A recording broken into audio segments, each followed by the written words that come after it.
বাংলাদেশের জ্বালানি সংকট ক্রমে তীব্র আকার ধারণ করছে, যা সাধারণ মানুষের দৈনন্দিন জীবনযাত্রায় বড় ধরনের প্রভাব ফেলছে। দেশের বিভিন্ন প্রান্তে এখন এক উদ্বেগজনক চিত্র দেখা যাচ্ছে। মোটর সাইকেল আরোহীরা সামান্য পরিমাণ জ্বালানি পাওয়ার আশায় ঘন্টার পর ঘন্টা, এমনকি রাতভর পেট্রোল পাম্পের সামনে অপেক্ষা করছেন। অনেকেই ক্লান্ত হয়ে পাম্পের সামনেই মাটিতে শুয়ে ঘুমিয়ে পড়ছেন, তবুও আশায় বুক বেঁধে আছেন। সকাল হলে হয়তো কয়েক লিটার তেল পাওয়া যাবে। বিশ্ববাজারে জ্বালানির অস্থিরতার অন্যতম কারণ হিসেবে পশ্চিম এশিয়ায় চলমান ইরান সংকটকে দায়ী করা হচ্ছে। এই সংঘাতের কারণে আন্তর্জাতিক বাজারে জ্বালানির সরবরাহ ব্যাহত হয়েছে এবং দাম বেড়েছে, যার সরাসরি প্রভাব পড়েছে আমদানি নির্ভর দেশ বাংলাদেশে। ফলে দেশের জ্বালানি সরবরাহ ব্যবস্থা চাপে পড়ে গেছে। তৈরি হয়েছে সংকটময় পরিস্থিতি।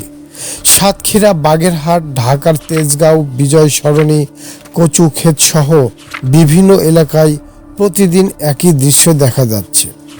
ভোর হওয়ার অনেক আগেই দীর্ঘ লাইন পড়ে যাচ্ছে পেট্রোল পাম্পগুলোর সামনে। শত শত মোটরসাইকেল সারিবদ্ধভাবে দাঁড়িয়ে থাকে, আর চালকেরা অপেক্ষা করেন কখন তাদের পালা আসবে। অনেক ক্ষেত্রে দেখা যাচ্ছে একটি পাম্পে জ্বালানি আসার খবর ছড়িয়ে পড়লে আশপাশের এলাকা থেকে হঠাৎ করেই ভিড় বেড়ে যাচ্ছে। অন্যদিকে বেশ কিছু পাম্পে ডিজেল নেই বা অকটেন শেষ লেখার নোটিশগুলো ঝুলতে দেখা যাচ্ছে, যা সাধারণ মানুষের হতাশা আরও বাড়িয়ে তুলছে। সরবরাহ সীমিত থাকায় পাম্প মালিকরা বাধ্য হয়ে নির্দিষ্ট পরিমাণের জ্বালানি বিক্রি করছেন। কেউ পাচ্ছেন 1 লিটার, কেউ বা 2 লিটার, এর বেশি নয়। এতে করে দীর্ঘ সময় অপেক্ষা করেও অনেকেই প্রয়োজন মতো জ্বালানি পাচ্ছেন না।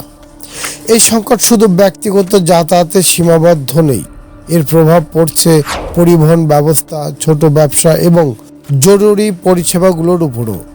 অনেক রাইডার ও ডেলিভারি কর্মী তাদের কাজ ঠিকভাবে করতে পারছেন না, ফলে আয় কমে যাচ্ছে। একই সঙ্গে বাড়ছে জনদুর্ভোগ ও অনিশ্চয়তা। পরিস্থিতি দ্রুত স্বাভাবিক না হলে এই সংকট আরও গভীর হতে পারে বলে আশঙ্কা করা হচ্ছে।